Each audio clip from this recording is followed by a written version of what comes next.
Welcome back, class. It's hard to believe we are on our very last lesson. Lesson 16-3, I can classify quadrilaterals. It's a continuation from our lesson from last time. You're going to be using your definitions. So if you didn't write these down last time, you might just want to pause the video so you'll have these definitions. You're going to really need them today when you're doing the practice buddy. Because basically what we're going to do is some true false statements, and you just have to use these definitions to decide, is this true or false? All rectangles are squares. You might already know the answer to that without even looking at the definitions, because if you think about a rectangle right here, you probably already know that this rectangle does not fit the definition of a square because, let's look. Square, two pairs of opposite sides that are parallel. Check, we've got that. All sides the same length. No check, we do not have that. Four right angles. Check. So it meets two of the criteria, but all the sides are not the same length with this rectangle. So this is false. All rectangles are not squares. However, let's look at this. All squares are rectangles. Well, let's draw a square. And let's think if this square meets the definition of a rectangle. Your mind might right away say, no, this is false. We have to check our definitions and see, is it really false? So square has four right angles. All sides are the same length. Two pairs of opposite sides that are parallel. So we've got that. So there's our square.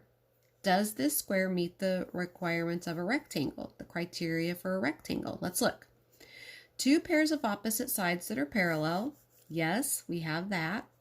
Four right angles. Yes, we have that. All squares are rectangles. So this is true.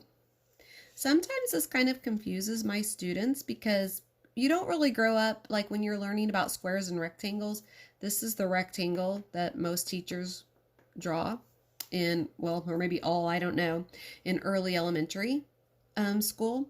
But this is also a rectangle.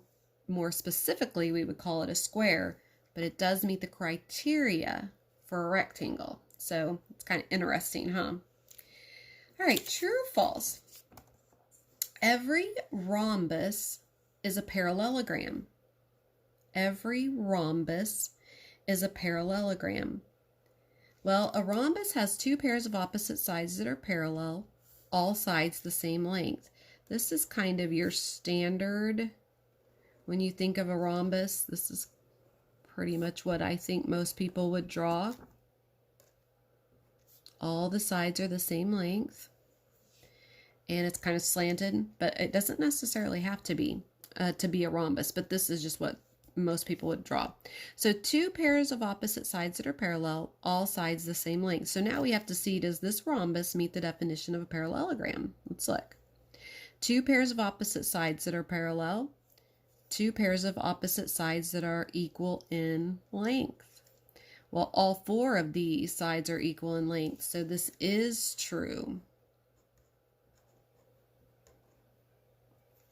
Now, would the opposite statement be true?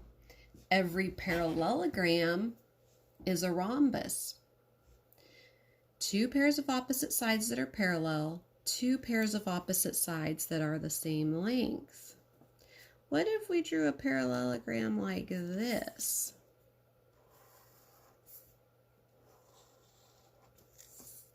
Would that be a rhombus?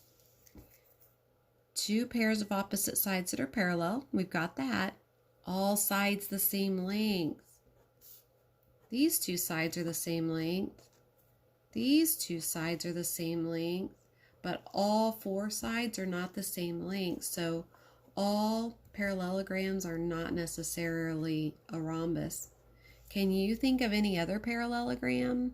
that's not a rhombus? Two pairs of opposite sides that are parallel, two pairs of opposite sides that are equal in length. If you said this, or if you're thinking this parallelogram, if we were in class, I would see if somebody could tell us that we would say as consider a rectangle.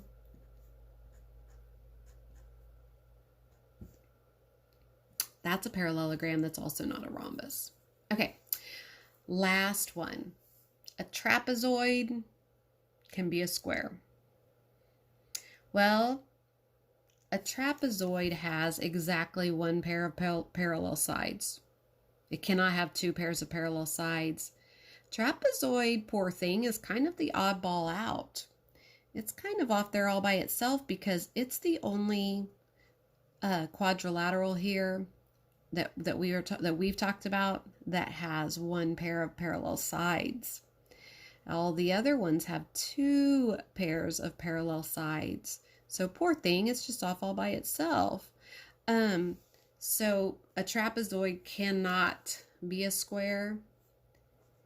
A trapezoid has two pairs of parallel sides. So we could do two right angles. We could have a trapezoid that has two right angles, which starts to fit the definition. There's two right angles. And, oops, that's not very straight. And these two sides are parallel, but this is obviously not a square. A square has to have four right angles. A square has to have all sides the same length. A square has to have two pairs of opposite sides that are parallel. So poor trapezoid. It's just kind of off by itself. Sometimes whenever we're talking about this kind of a classification, people will draw a tree to show the differences. Let's see, we're about 7 minutes in. I don't think I'll take the time to do that though, because I think this pretty much explains it. Use these definitions to help you. You can pause it right here if you don't have it written down, so when you're working on your practice buddy, you can use that. Congratulations on getting to the last lesson in math in 5th grade. Miss you.